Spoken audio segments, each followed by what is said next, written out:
Assalamualaikum warahmatullahi wabarakatuh. Wilujeng enjing para pemirsa setia di bumi sarang di mana wae ayana. Tepang deui sareng simkuring bunga cinta lestari dina acara warta wisata Jabar. Anu bade mawa barita panganyarna sabudeureun tempat-tempat wisata anu aya di Tatar Jawa Barat. Dina mangsa libur akhir minggu sapertos ayeuna, salah sahiji objek wisata anu katingali pinuh ku pangunjung nyaeta wisata ACD anu perenahna di Desa Taraju, Kabupaten Tasikmalaya. Wisata anu kasohor ku papandangan alam anu endah, hawa anu tiis, sareng suasana anu asli ieu jadi tujuan wisata favorit kulawarga pikeun ngaleungitkeun rasa capek tina kagiatan sapopoe. Hawa di ieu tempat karasa pisan seger sareng adem.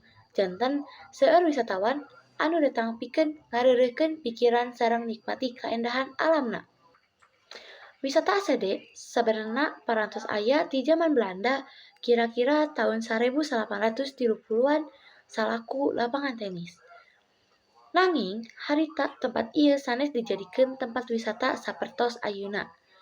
Sanggeus direnovasi dina akhir tahun 2023, wisata ACD mimiti dikenal ku masyarakat sareng diresmikeun sacara henteu formal dina pertengahan tahun 2024.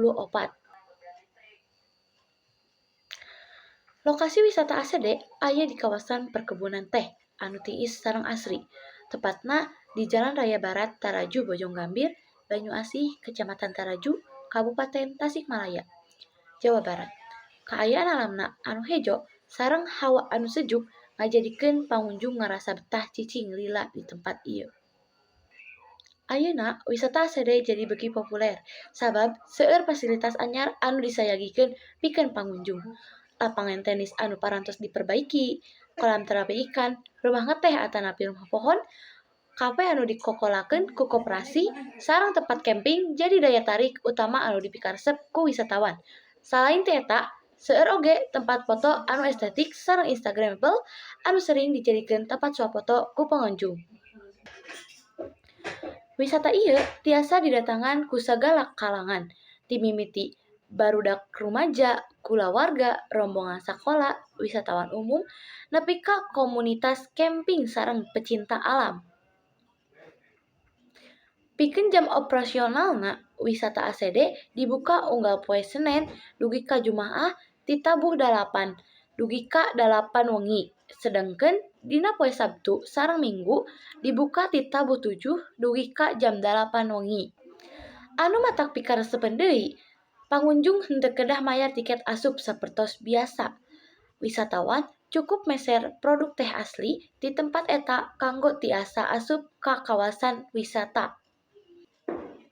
Hayu urang ningali kumaha sabenerna suasana di lokasi. Urang langsung wae nyambung ka reporter simkuring anu parantos aya di wisata ACD. Nuhun hatur nuhun kabunga di studio.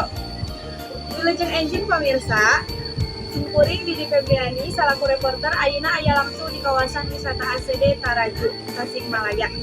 Sakumaha anu tiasa ditingali, suasana di desa di dalam enak pengunjung. Isuk tadi kendaraan roda 2 jeung roda 4 terus datang mau pengunjung di rupa-rupa daerah.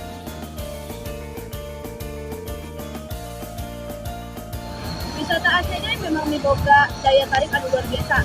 Sajabat di kaendahan tempat anu lega, pengunjung oge tiasa ngarasakeun hawa pegunungan anu segetika anu matak tentang lila-lila di dieu.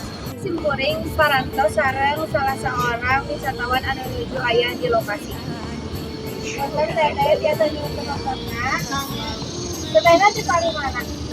Abi di Sodom. Abi di Bogor. Naon anu matak teteh milih wisata ACD keur liburan? Sababna wisata settingan hawana tiis seueur tempat anu endah kami foto. Aya tempat khusus salah satunya saya. Aya pisan ieu mah tenang bersih sareng matak pikiran seger deui. Mohon hatur nuhun teteh leuweung transfer pangasinarana. Mangat Tentu lain saukur ningali pemandangan, wisatawan oge biasa terapi ikan. Oge saabadikeun momen wisata rebahan di perjalanan anu aya keur populer.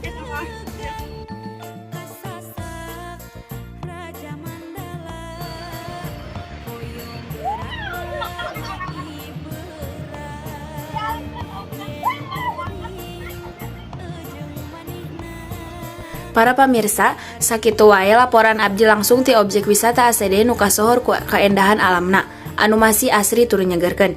Mugia tempat wisata ieu tiasa terus dijaga jeung dilestarikeun. Sangkan tetep janten tujuan wisata nu dipikaresep ku masyarakat. Abdi Dini Febriani ngalaporkeun hatur nuhun. Hatur nuhun ka reporter anu parantos ngalaporkeun kaayaan di lapangan.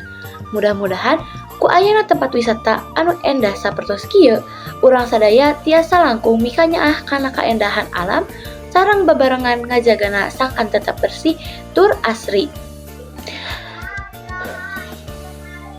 Sim kuring Bunga Cinta Lestari pamit undur diri tina acara Warta Wisata Jabar dinten ieu.